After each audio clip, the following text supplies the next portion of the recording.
Observador 9/1.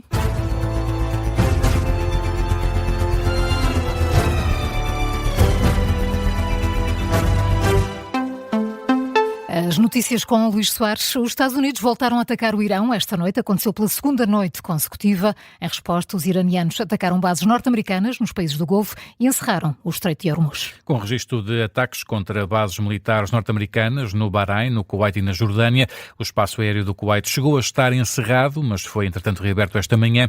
A situação no Estreito de Hormuz também continua tensa, com a Guarda Revolucionária do Irão a declarar em comunicado a proibição de todo o tráfego marítimo no Estreito, devido à insegurança na região. O Irão diz que se trata de uma resposta direta às atrocidades que estão a ser cometidas pelos Estados Unidos. O Pentágono justifica o ataque, diz que se trata de um ato de diplomacia. O Comando Central norte-americano revela que a ofensiva atingiu sistemas de comunicação e instalações de defesa aérea iranianas.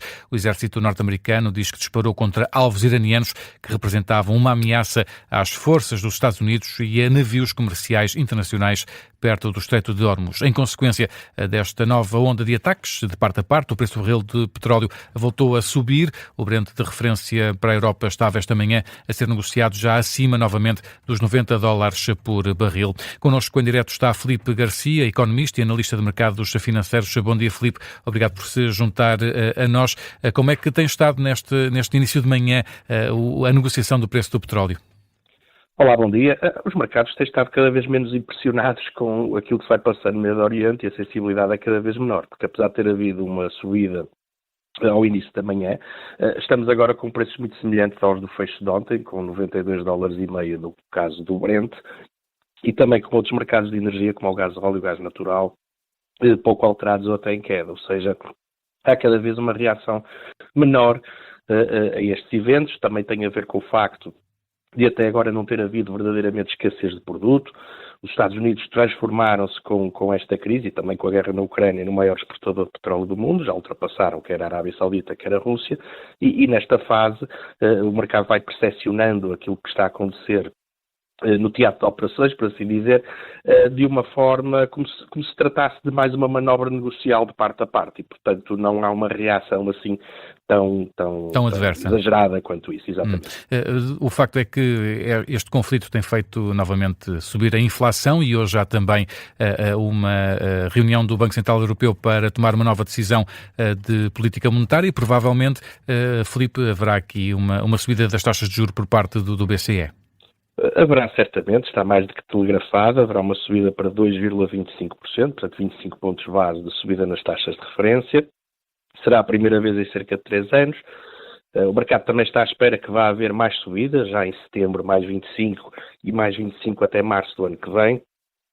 As Euribor já têm vindo a refletir isto, ou seja, nós temos Euribor a 12 meses a 2,86%. Mas já está nesta zona de preços desde março, mais ou menos.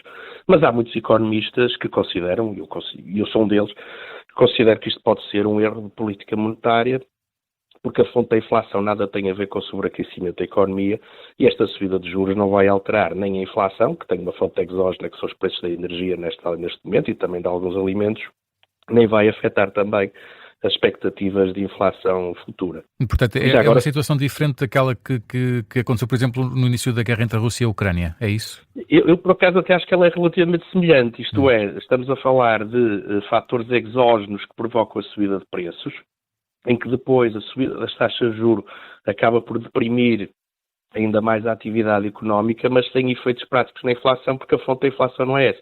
Mas há uma diferença que até joga ainda mais contra esta subida de taxa de juros por parte do BCE, que é o facto de não termos agora, ao contrário do que tivemos em 2022, 2023, 2024, não estamos a ter agora perspectivas de subidas salariais que possam, enfim, de alguma maneira mostrar que a inflação se está a enraizar na economia.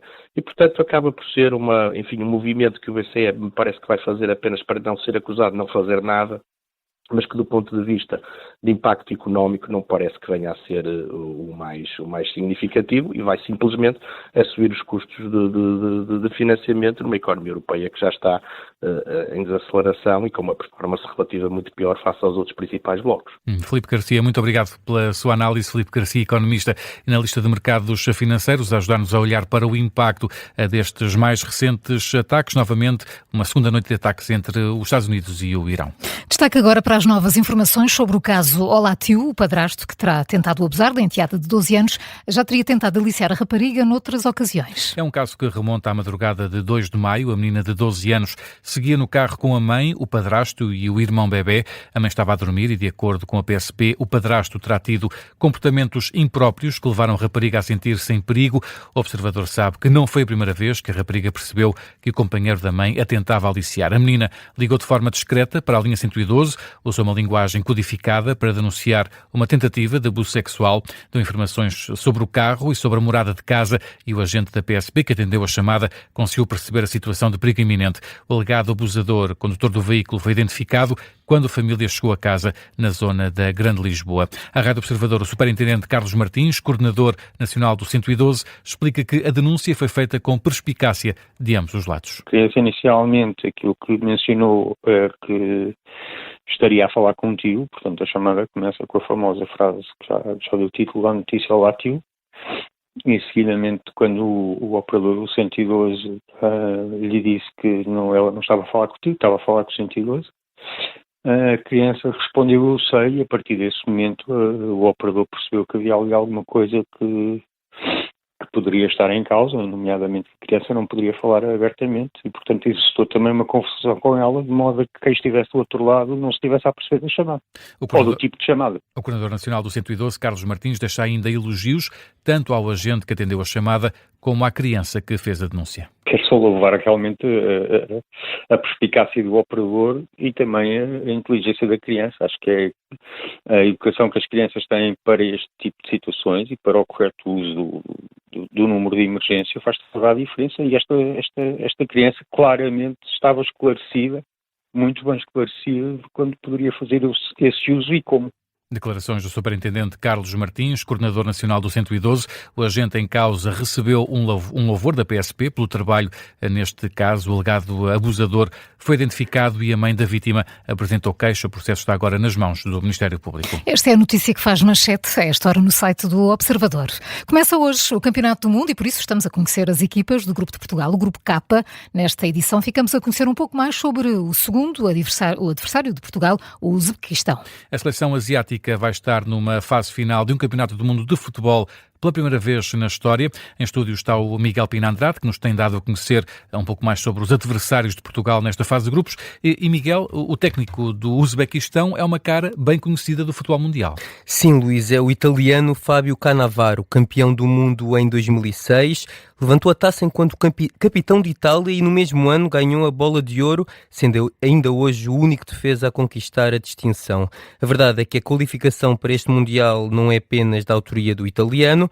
O feito histórico deve-se muito ao trabalho do treinador eslovaco Srečko Katanec, assim é que por problemas de saúde teve de ser afastado antes do torneio. A seleção da Ásia Central chega pela primeira vez a uma fase final do Campeonato do Mundo, na posição número 50 do ranking da FIFA. E Miguel, a estrela do Uzbequistão é um jovem de 22 anos que atua na Premier League e acho que vem um nome difícil também. Sim, é Abdulkadir Kushanov, é o defesa central do Manchester City e jogou 21 encontros com o emblema inglês esta época. Em termos de clubes, a ligação entre Portugal e o Uzbequistão é muito ténue. O extremo Rashidov representou o Nacional da Madeira há alguns anos, mas nem sequer foi convocado para este torneio. Já os treinadores portugueses Micael Siqueira e Pedro Moreira treinaram clubes no Uzbequistão. O local do estágio da seleção uzbeque é em Atlanta, estado da Geórgia, mas o jogo com Portugal é em Houston, no Texas. Miguel Pina Andrade com algumas informações sobre o Uzbequistão, o segundo adversário da seleção portuguesa de futebol na fase de grupos do Mundial.